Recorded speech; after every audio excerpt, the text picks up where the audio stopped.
ओम शांति दीदी। ओम शांति भाई। आज के इस बहुत ही गहरे रूहानी मंथन में हमारा जो विषय है वो बहुत ही स्पष्ट है और सीधा है। जी भाई। आज हम 31 जनवरी 1977 की अव्यक्त मुरली पर मंथन करने जा रहे हैं। ये बहुत ही गहरी मुरली है। बिल्कुल दीदी।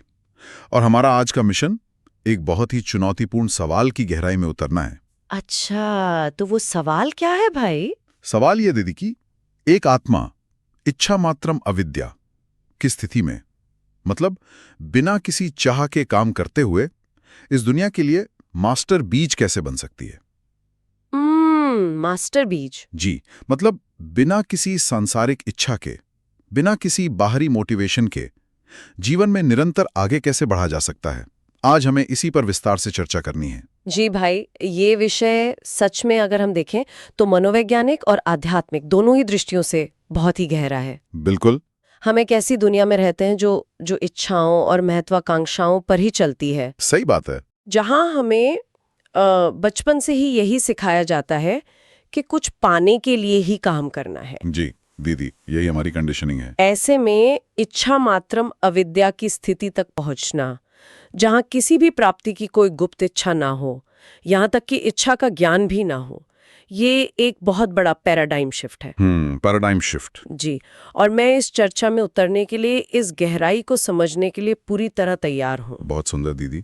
तो चलिए इस रूहानी यात्रा की शुरुआत करते हैं बाबा के एक बेहद शक्तिशाली इशारे से। बिल्कुल भाई, पढ़िए। बाबा कहते हैं, भक्तों को सर्व प्राप्ति कराने का आधार है इच्छा मात्रम अविद्या की स्थिति। इसे गहराई से महसूस करें भाई। जी दीदी। बाबा आज हमें प्यूरिटी की पर्सनालिटी, मतलब पवित्रता के व्यक्तित्व के बारे में समझा रहे हैं। प्यूरिटी की पर्सनालिटी मतलब सिर्फ ब्रह्मचर्य नहीं, बिल्कुल नहीं भाई। दुनियावी रूप से हम सोचते हैं कि प्योरिटी का अर्थ सिर्फ शारीरिक पवित्रता है, लेकिन बाबा कहते हैं कि असली प्योरिटी तब है जब आत्मा में बहुत बड़ी सेवा करते हुए भी कोई गुप्त इच्छा ना हो, कोई हिडन एजेंडा ना हो। हिडन एजेंडा ना हो, मतलब एकदम पारदर्शी। जी, जब हमारे विचार और कर्म पूरी तरह से पारदर्शी होते हैं ना, तभी वो प्योरिटी की पर्सनालिटी उभर कर आती है और हम सच्चे अर्थों में मास्टर दाता बन पाते हैं। दीदी देखिए, बाबा की ये महावाक्य जितने गहने हैं ना, उतना ही मुझे मेरे अंदर चल रहे एक वैचारिक द्वंद्व का एहसास कराते हैं। वैचारिक द्वंद्व साझा कीजिए भाई, क्या चल रहा है मन में? मैं बहुत ही सच्चाई और ईमानदारी से अपनी बात रखना चाहता हूँ दीदी। बिल्कुल भाई, सच्चाई से ही तो मंथन होता है। बाबा कहते हैं इच्छा मात्रम अविद्या, लेकिन दीदी आज की इस आधुनिक दुनिया में, विशेषकर कॉर्पोरेट जगत में, हमें लक्ष्य बनाना और उसके लिए जी जान लगाना सिखाया जाता है। सही कह रहे हैं आप। कल की ही बात है दीदी, मैं अपना एक अनुभव साझा करता हूँ। हाँ भाई, बताइए। मैंने ऑफिस के एक बहुत ही महत्वपूर्ण प्रोजेक्ट पर पिछले लगभग 3 हफ्तों से दिन रात एक कर दिया था। 3 हफ्ते? बहुत मेहनत की आपने। जी दीदी, मेरी नींद पूरी नहीं हुई थी। मैंने अपनी पूरी रचनात्मक ऊर्जा उस काम में लगा दी थी और मुझे अंदर ही अंदर ये उम्मीद थी, एक इच्छा थी। हाँ दीदी, बल्कि एक गहरी और बहुत ही स्वाभाविक इच्छा थी कि कल की मीटिंग में बॉस मेरी इस मेहनत को सराहेंगे। कि सबके सामने तारीफ होगी। बिल्कुल, कि सबके सामने मेरे काम की तारीफ होगी। लेकिन मीटिंग में बॉस ने उस प्रोजेक्ट का पूरा श्रेय मेरे एक सहकर्मी को दे दिया।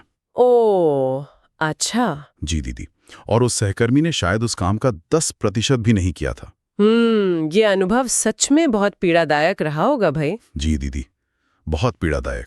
उस क्षण मतलब मैं पूरी तरह भूल गया कि मैं एक शांत स्वरूप आत्मा हूँ। देह बना गया। बिल्कुल, मेरी हृदय गति तेज हो गई है। मुझे बहुत बुरा लगा, एक तरह का गहरा अपमान महसूस हुआ दीदी। हाँ, मैं समझ सकती हूँ भाई। और अगर मैं इसका मनोवैज्ञानिक विश्लेषण करूँ ना, तो ये सिर्फ एक आध्यात्मिक विफलता नहीं थी, ये एक कॉग्निटिव लोड था, एक बहुत बड़ा मानसिक बोझ। बहुत बड़ा मानसिक बोझ, बिल्कुल सही शब्द इस्तेमाल किया आपने। और दीदी, ये सिर्फ ऑफिस की बात नहीं है, ईश्वरीय सेवा में भी। हाँ, सेवा में भी ऐसा होता है। जी, जब बहुत लगन से कोई जिम्मेदारी निभाई जाती है ना, तो कहीं ना कहीं एक सूक्ष्म इच्छा सिर उठा लेती है कि कोई तो देखे, कोई तो कहे कि बहुत अच्छी सेवा हुई है। एक गुप्त चाह। दीदी, जब अपना ही प्याला खाली लगता है, जब अपनी ही प्राप्तियों की इतनी भूख अंदर बैठी है, तो बिना किसी बाहरी प्रेरणा के, बिना एक्सट्रिंसिक मोटिवेशन के, इच्छा मात्रम अविद्या की स्थिति में कैसे जिया जा सकता है? मैं इस भावना को, उस दर्द और उस संघर्ष को बहुत गहराई से समझ सकती हूँ भाई। जी दीदी। ये बहुत ही स्वाभाविक है, क्योंकि ये दुनिया ही लेने के सिद्धांत पर खड़ी है। बिल्कुल, हर कोई बस लेना चाहता है। लेकिन आइए इस मनोवैज्ञानिक बोझ को बाबा के एक बहुत ही सुंदर और स्पष्ट रूपक के माध्यम से समझते हैं। कौन सा रूपक दीदी? बाबा ने आज लाइट का ताज मतलब क्राउन ऑफ प्योरिटी और दुनियावी सोने का ताज, इन दोनों के बीच का बहुत सूक्ष्म अंतर स्पष्ट किया है। सोने का ताज और लाइट का ताज? जी, जरा कल्पना करें भाई, एक शक्तिशाली राजा की जिसने एक बहुत भारी सोने का और अनमोल रत्नों से जड़ा हुआ ताज पहना है। बहुत भारी और चमकदार। बिल्कुल, वो ताज देखने में बहुत ही आकर्षक, चमकदार और मूल्यवान लग सकता है, लेकिन हकीकत में वो बहुत भारी होता है। हाँ, वजन तो बहुत होगा उसमें। राजा हमेशा उस ताज के बोझ तले दबा रहता है, उसके सिर में दर्द रहता है, और सबसे बड़ी बात क्या दीदी? उससे हमेशा ये डर सताता है कि कोई उसका ये ताज, उसका ये सीमित राज्य उससे छीन ना ले। ओ, सुरक्षा की भावना। बिल्कुल, ये भारी सोने का ताज हमारी उन सभी सांसारिक इच्छाओं, पद, पोजीशन और नाम सम्मान की चाह का प्रतीक है। मतलब जो मैं कल ऑफिस में चाह रहा था। हाँ भाई, बॉस की तारीफ या सेवा में नाम की चाह, ये सब इसी सोने के ताज को पहनने की कोशिश है, जो अंततः सिर्फ और सिर्फ बोझ और असुरक्षा देता है। जैसा कि कल की मीटिंग के बाद मुझे महसूस हुआ। बिल्कुल भाई। दीदी, आपकी इस बात से मैं पूरी तरह सहमत हूँ। और अगर हम इसे आधुनिक मनोविज्ञान से जोड़कर देखें ना जी, तो ये जो सोने का ताज है, ये असल में दूसरों से मिलने वाले वैलिडेशन या बाहरी मान्यता का प्रतीक है। बहुत सही कहा आपने, बाहरी वैलिडेशन। और सबसे बड़ी समस्या ये है दीदी जी कि दूसरों का ओपिनियन, जी, बॉस की सोच हमारे कंट्रोल में कभी नहीं होती। कभी नहीं होती। इसलिए वो डर हमेशा बना रहता है कि ये ताज कब गिर जाएगा। ये भारी मान्यता सच में एक बहुत भारी कॉग्निटिव लोड है दीदी, और सच कहूं तो मैं इसे ढो ढोकर थक गया हूं। ये थकान ही वैराग्य की शुरुआत है भाई। तो इसके विपरीत वो लाइट का ताज क्या है दीदी? उसे कैसे पहना जाए? बिल्कुल सही विश्लेषण किया भाई आपने। अब देखिए, इसके विपरीत पवित्रता का जो लाइट का क्राउन है ना, वो बिल्कुल हल्का है। बिल्कुल हल्का? हाँ, उसमें रत्ती भर भी वजन नहीं है। वो ताज किसी से छीना नहीं जा सकता, क्योंकि वो बाहरी चीजों से या लोगों के वैलिडेशन से नहीं बनता। तो फिर वो बनता कैसे है दीदी? वो ताज तब बनता है जब विचार एक बिल्कुल साफ और पारदर्शी बल्ब की तरह स्पष्ट हों। पारदर्शी बल्ब की तरह? जी, जरा सोचिए, जब बल्ब के शीशे पर इच्छाओं, ईर्ष्या या मुझे क्या मिलेगा कि कोई धूल नहीं होती, एकदम साफ शीशा, तो अंदर की रोशनी अपनी पूरी ताकत से बाहर फैलती है। जितनी साफ भावना होती है, जिसमें पाने की कोई चाह नहीं, सिर्फ देने का भाव होता है, सिर्फ देने का भाव, उतना ही बड़ा और चमकदार वो लाइट का क्राउन मस्तक के चारों ओर बन जाता है। क्या बात है! इसे हम ऐसे भी देख सकते हैं जैसे सूर्य रोशनी देता है। सूर्य की तरह? अबे, सूरज चमकता है ये सोच करने कि कौन सा पौधा उसकी रोशनी से बढ़ रहा है और कौन सा नहीं। बिल्कुल, वो भेदभाव नहीं करता। उसका काम सिर्फ चमकना और देना है। जब हम सूर्य की तरह बिना किसी वापसी की उम्मीद के अपना श्रेष्ठ कर्म करते हैं, तो हम उस लाइट के ताज को पहन लेते हैं। ये सूर्य वाला उदाहरण बहुत ही सटीक है दीदी। जी, मतलब हमें अपनी ऊर्जा को कंट्रोल करने या दूसरों से कुछ पाने की कोशिश करने के बजाय सिर्फ रेडिएट करना है। बिल्कुल, बाहर फैलाना है। लाइट का ताज असल में हमारी इंट्रिंसिक मोटिवेशन, मतलब हमारी अपनी आंतरिक शुद्ध प्रेरणा है। बहुत सुंदर तरीके से समझा आपने इसे। तो दीदी, इस गहरी समझ के बाद आज के लिए हमारा व्यवहारिक अभ्यास क्या होना चाहिए? आज हमें बहुत ही सूक्ष्मता से अपनी चेकिंग करनी है भाई। कैसी चेकिंग दीदी? हर कर्म करने से पहले, चाहे वो लौकिक काम हो या ईश्वरीय सेवा, एक पल के लिए रुकना है और खुद से पूछना है, जी, क्या ये कर्म पाने के लिए किया जा रहा है या देने के लिए? पाने के लिए या देने के लिए? क्या यहाँ एक भिखारी की तरह सम्मान मांगा जा रहा है या एक मास्टर दाता की तरह अपनी शक्तियों का दान किया जा रहा है? ये चेकिंग सच में बहुत गहरी होगी दीदी। जी भाई, और इस चेकिंग को, इस इच्छा मात्रम अविद्या की स्थिति को पूरी तरह महसूस करने के लिए आइए हम एक अभ्यास करते हैं। बिल्कुल दीदी। कुछ पलों के लिए बाहरी दुनिया के शोर से अपना ध्यान पूरी तरह हटा लें भाई। जी। बाहरी देह और इस भौतिक जगत की स्मृतियों को यहीं छोड़ दें। बहुत ही कोमलता से अपने नेत्रों को बंद कर लें। एक गहरी और अत्यंत धीमी सांस लें। जी। धीरे धीरे सांस को बाहर छोड़ें। हम महसूस करें कि हम ये 5 तत्वों का भौतिक शरीर बिल्कुल नहीं है। भौतिक शरीर नहीं है। हम तो भ्रुकुटी के बीच एक चमकते हुए हीरे के समान एक सितारा है। एक सितारा। प्रकाश का एक अति सूक्ष्म बिंदु। अब धीरे धीरे इस भौतिक जगत से ऊपर उठे, ऊपर और ऊपर, पार चांद सितारों के भी पार, उस परम धाम, उस शांति धाम के गहरे लाल प्रकाश में। शांति धाम। आत्माओं के उस मूल घर में, जहाँ केवल पूर्ण सन्नाटा है। यहाँ कोई आवाज नहीं, कोई संकल्प नहीं। बिल्कुल शांत। यहाँ कोई इच्छा नहीं है भाई, कुछ पाना नहीं है, कुछ बनना नहीं है। हम पहले से ही पूर्ण हैं। पूर्ण है। अब अपने मस्तक के चारों ओर शुद्ध सफेद प्रकाश का एक अत्यंत सुंदर क्राउन ऑफ प्योरिटी महसूस करें। लाइट का ताज। एक ऐसा प्रकाश जो बिल्कुल हल्का है, जिसमें कोई वजन नहीं, कोई बोझ नहीं। हम भरपूर हैं। भरपूर हैं। असीम शक्तियों से भरे हुए। अब यहाँ से नीचे इस दुनिया को देखें भाई। जी दीदी। वो अरबों आत्माएं जो थक चुकी हैं, जिन्हें कोई रास्ता नहीं मिल रहा। बहुत थकी हुई हैं। हम एक मास्टर बीज के रूप में अपनी शांति और पवित्रता की किरणें उन थकी हुई आत्माओं को दें। हम दाता हैं, मास्टर बीज हैं। हम मास्टर बीज हैं। धीरे धीरे अपनी चेतना को वापस इस क्षण में लाएं भाई। जी दीदी, ये बहुत ही शक्तिशाली अनुभव था। बाबा ने हमें इसी मास्टर बीज रूप की याद दिलाई है भाई। मुरली में बाबा का अगला बहुत ही गहरा इशारा है। क्या इशारा है दीदी? बाबा कहते हैं, जब तक मास्टर बीज रूप नहीं बनते, बीज के बिना पत्तों को कुछ प्राप्ति नहीं हो सकती। बीज के बिना पत्तों को प्राप्ति नहीं हो सकती? जी।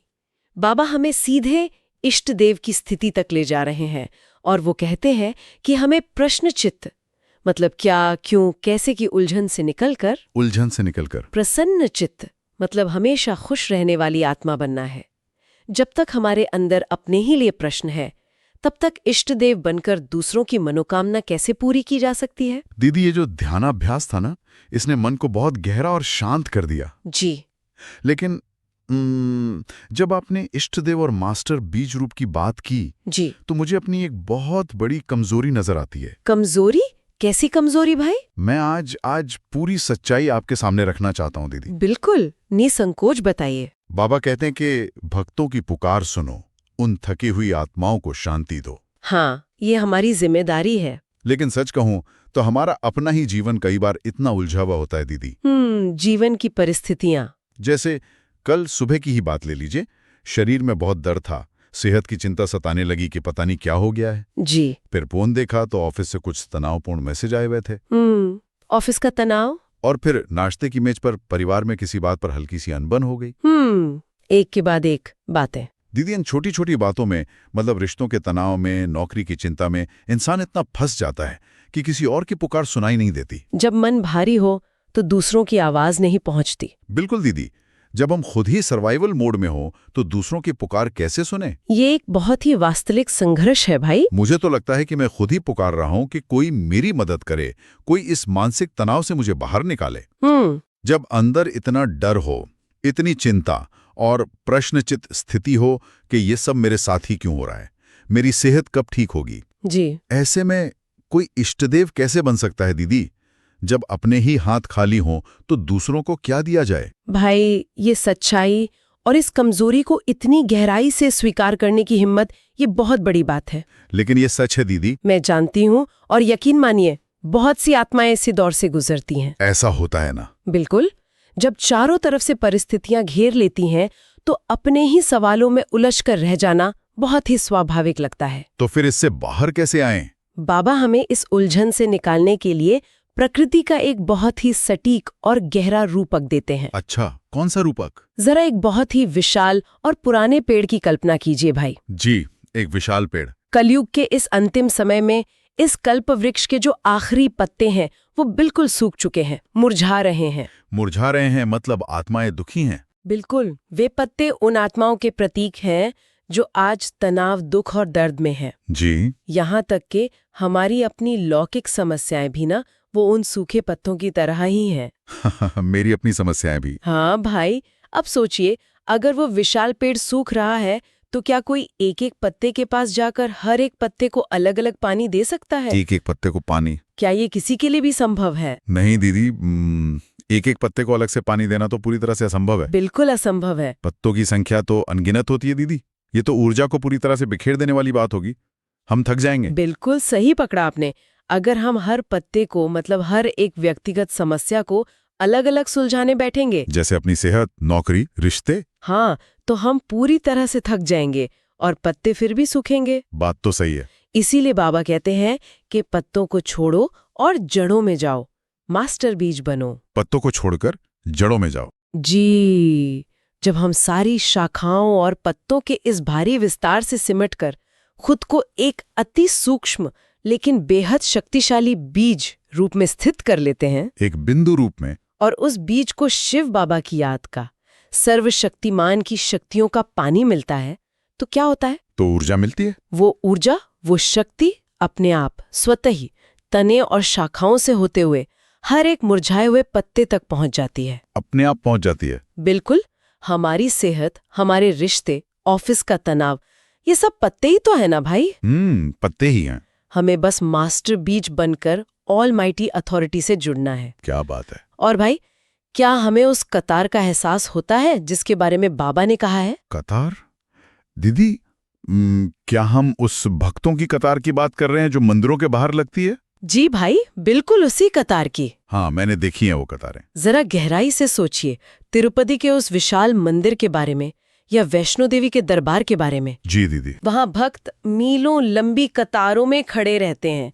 चिलचिलाती धूप में या कड़ाके की ठंड में उनके पैरों में छाले पड़ जाते हैं। बहुत तकलीफ सहते हैं लोग। वे भूखे प्यासे रहते हैं भाई, घंटों और कभी-कभी दिनों तक इंतजार करते हैं। और ये सब किस लिए दीदी? सिर्फ अंदर जाकर उस पत्थर की निर्जीव मूर्ति की 1 सेकंड की झलक पाने के लिए। सिर्फ 1 सेकंड की झलक? हाँ, 1 सेकंड के उस दर्शन में उन्हें ऐसा लगता है कि जैसे उनके सारे दुख दूर हो गए। बहुत श्रद्धा होती है उनमें। बाबा आज हमसे यही पूछ रहे हैं भाई कि वो मूर्तियां तो जड़ हैं, पत्थर की हैं, जिन्हें द्वापर युग में बनाया गया था। जी। जब लोग उन पत्थर की मूर्तियों के लिए इतना तड़प सकते हैं, इतना इंतजार कर सकते हैं, तो क्या हमें अपने चैतन्य स्वरूप के लिए उन सूक्ष्म आत्माओं की कतार महसूस होती है? चैतन्य स्वरूप के लिए क्या हम महसूस कर पा रहे हैं कि कितनी आत्माएं शांति की एक किरण के लिए, एक दृष्टि के लिए सामने खड़ी हैं?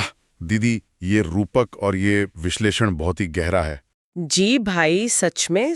मतलब एक एक पत्ते को पानी देना, यानी हर एक समस्या को अलग अलग सुलझाने की कोशिश करना, यही हमारी सबसे बड़ी भूल है जो हमें थका देती है। बिल्कुल, यही हमें थकाती है। बीज बनने का अर्थ समस्याओं से भागना नहीं है दीदी, बल्कि उस मूल स्रोत पर जाना है जहां से समाधान की ऊर्जा निकलती है। एकदम सही समझा आपने। और मंदिरों की कतार का वो उदाहरण, वो तो अंदर तक झकझोर देता है दीदी। झकझोरने वाला तो है। अगर जड़ मूर्तियों के लिए लोग इतना इंतजार कर सकते हैं, तो चैतन्य स्वरूप में हमारी कितनी बड़ी जिम्मेदारी है। बहुत बड़ी जिम्मेदारी है भाई। अगर हम अपने ही रोते रहेंगे, अपनी ही समस्याओं के पत्तों में उलझे रहेंगे, तो वो कतार में खड़ी आत्माएं तो निराश लौट जाएंगी दीदी। वही तो बाबा नहीं चाहते। मुझे अब पूरी तरह स्पष्ट हो रहा है दीदी कि समस्याओं के पत्तों में नहीं उलझना है, बल्कि मास्टर बीज बनकर ऊर्जा को प्रवाहित करना है। बिल्कुल भाई, और यही हमारा आज का दूसरा और सबसे महत्वपूर्ण अभ्यास है। जी दीदी, क्या अभ्यास है? आज हमें ये दृढ़ संकल्प करना है कि चाहे परिस्थितियां कैसी भी हों, हम क्या, क्यों, कैसे के इस प्रश्नचित्त स्वभाव को हमेशा के लिए विदाई दे देंगे। प्रश्नचित्त को विदाई। हम ये तय करें कि आज हम अपनी कमजोरियों के, अपनी बीमारियों या अपनी कमियों के गीत नहीं गाएंगे। बिल्कुल नहीं गाएंगे। बल्कि हम सिर्फ और सिर्फ प्रसन्नचित्त रहेंगे। हम उस ऊंचे इष्ट देव की तरह अपने श्रेष्ठ भाग्य के और अपने भाग्य विधाता के गीत गाएंगे। अपने भाग्य के गीत। जब हम अंदर से पूर्ण रूप से प्रसन्न होंगे, तभी तो हम उस ऊर्जा को रेडिएट करके दूसरों को प्रसन्न कर पाएंगे, है ना? जी दीदी, एकदम सही कहा आपने। प्रश्नचित्त को प्रसन्न चित्त में बदलना। जी। सर्वाइवल मोड से निकलकर रेडिएशन मोड में आना, ये एक बहुत ही सुंदर और जीवन बदल देने वाला अभ्यास है। मैं इसे पूरी लगन से आज ही अपने जीवन में उतारने का प्रयास करूंगा दीदी। बहुत खूब भाई।